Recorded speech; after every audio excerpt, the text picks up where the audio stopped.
Welcome back to another Drawing with Trowbro, and today we're not actually going to be drawing, we're going to be folding. So maybe it should be called Folding with Trowbro, because this month is Origami month, and we're going to be looking at the Japanese art of paper folding. Coincidentally, that's exactly what origami means, paper folding. So today we're going to be learning how to make an origami crane. So get your piece of paper ready, and let's go ahead and get started.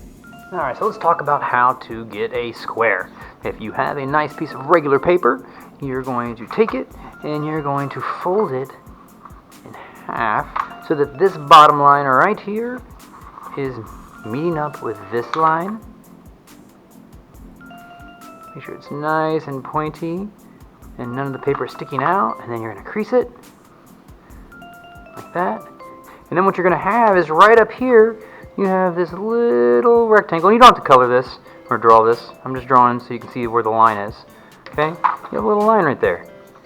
So once you cut off this long rectangle strip, you will have a nice square over here. Make sure you stay on the line as best you can. Voila! We now have a square. So here is some of the squares that I have colored on one side. I did different kinds of designs. If you want to, you can color your paper with crayons or colored pencils or markers. Make them really fun, and they are blank and white on the other side, but super colorful on the other. So here I have my paper that I'm going to be using to make the origami crane. I have it designed on one and blank on the other. There is no reason to color both sides, just color one. But I'm going to start by folding this from one corner to the other corner, so I should see a white triangle. Make sure you crease it, and then I'm going to fold it the opposite direction, the other corner to the other corner. And it's really important that you make sure that these corners are lining up before you crease it. I'm going to open it up. It makes a little X right there, right across my square. Now I'm going to turn it over, and then I'm going to fold it in half again, but this time I'm going to fold the bottom to the top, match up both corners on the left and right, crease it, and then I'm going to open it up, and then I'm going to fold it like a book. I'm just going to close it. So I created a fold in the middle, and now I'm going to create a fold from the top to the bottom, match the corners up. Alright. My next step is I'm going to fold it. I'm going to squeeze it together. Okay? And I'm going to lay it flat.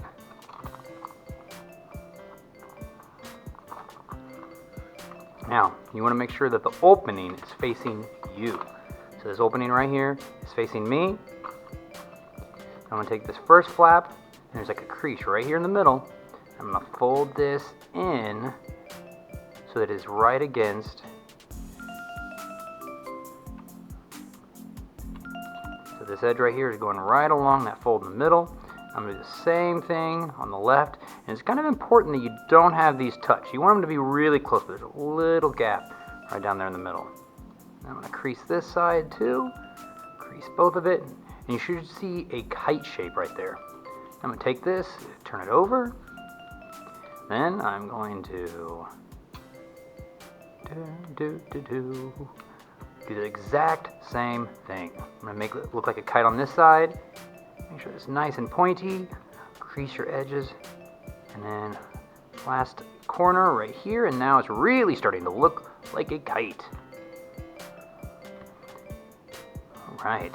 Now that I have my kite, I'm going to create a fold right here at the top. Right, this line right here. And I'm going to take this top little triangle and I'm going to fold it down. Crease it. Push it back. And it's created a little fold right there. A little valley fold. I'm going to turn it over. And I'm going to do the same thing on the opposite side. Alright, now comes the hard part. This is called a petal fold. So right here, I'm going to open this up. It looks kind of like a beak. You open it up, and then you start at the bottom. You push the bottom in, and then the top kind of doesn't want to go in. So you're going to have to kind of guide it. See, it makes these weird folds. But you want it to be the exact same as the bottom. See how it's nice and pointy? So you're going to go up, and if it's weird, before you crease it, you want to make sure that it's nice and pointy. My left side's doing pretty good, and it goes all the way to the top. Alright, let me show you that one more time. So, if If I'm going too fast, just pause it, rewind it. Here we go. We open the kite up, and you can see there's like a triangle right there. We're opening this up, and I'm using my fingers holding down that top. I push in the bottom. The bottom wants to do it, but the top doesn't want to. So you're going to have to kind of like guide it so that it lays all the way down, flat. Has like a nice line going straight down. Looks good. Turn it over, and you do the same thing on the other side. Open your kite up. Hold down that triangle at the top. As you open this up, it looks kind of like a bird beak. Push in the sides at the bottom, and then slowly glide the top. Guide the top. Don't glide it, you guide it. All the way, and make sure that it is nice and flat. Remember, you are in charge of this piece of paper. You get to tell the paper where to fold. So, if it's not in the right spot, don't fold it yet. Make sure that it looks nice and neat before you fold it. Okay, now, I should have these two little feetsies right down here at the bottom. Make sure they're facing you. And now I'm going to take this edge, and I'm going to make this side just a little bit skinnier. So I'm going to take this, and I'm going to fold it in. So it goes all the way down, that fold. I'm basically just folding this little triangle in half. And make sure you're still leaving a little bit of gap in the middle. I'm going to do the same thing on the other side. I'm going to fold it right along the edge.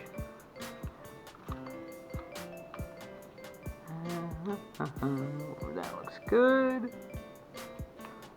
Remember, I am in charge of this paper. I tell you where to fold.